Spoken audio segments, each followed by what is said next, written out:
This is Tennessee State Representative Antonio Parkinson. He introduced a bill that says that in the cases of an unmarried man, he will be required to take a DNA test before being allowed to sign the voluntary acknowledgement of paternity.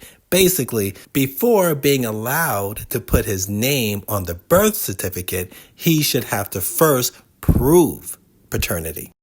The representative was inspired to draft the bill after talking to a constituent who was ordered to continue paying child support despite learning he was not the child's father. The constituent went to the judge with the DNA test and said, "Look, I'm not the child's father." The judge says, "Well, somebody's got to be the child's father." And guess what? Tag, you're it. So he was ordered to continue paying child support despite DNA testing proving he wasn't the father. This happened not just in Tennessee, but in other states. And other states also tried to draft a similar bill saying that, look, paternity tests should just be mandatory.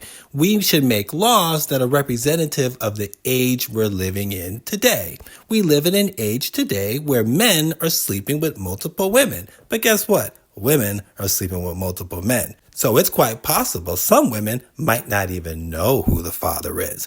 But in each one of these states, the bill was shot down. But you wonder why. It makes sense. It's good for everybody. You don't want an innocent man paying child support for 18 years if he's not the father. And you want the child to know who their real father is. But in each case, in each state, the bill shut down. And you wonder why. Because the government is playing chess while the rest of us are playing checkers. The family court system is a multi-billion-dollar operation, and child support is a large part of it. The judge, the lawyer, the clerks who work in the office, the sheriff who brings you the summons, if you don't pay your child support, the taxes that are accrued from late fees, being sent to prison, the guards who have to watch you because you're in prison, the cop who has to arrest you because you didn't pay the child support.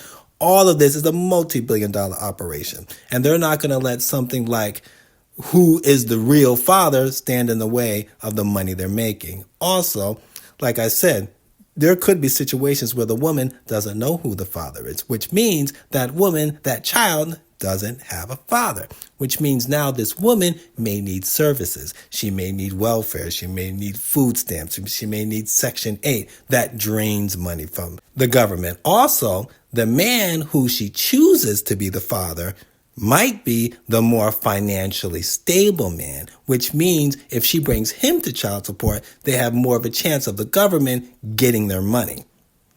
If she picks a guy who, let's say, has no job or he's kind of a degenerate, then that woman has less of a chance of getting money, which means she will need more state services, which drains money from the state and the government. So the government really doesn't care who the father is as long as they get a guy that they can put for child support and they can make their money. So they will never pass a bill that makes paternity tests mandatory.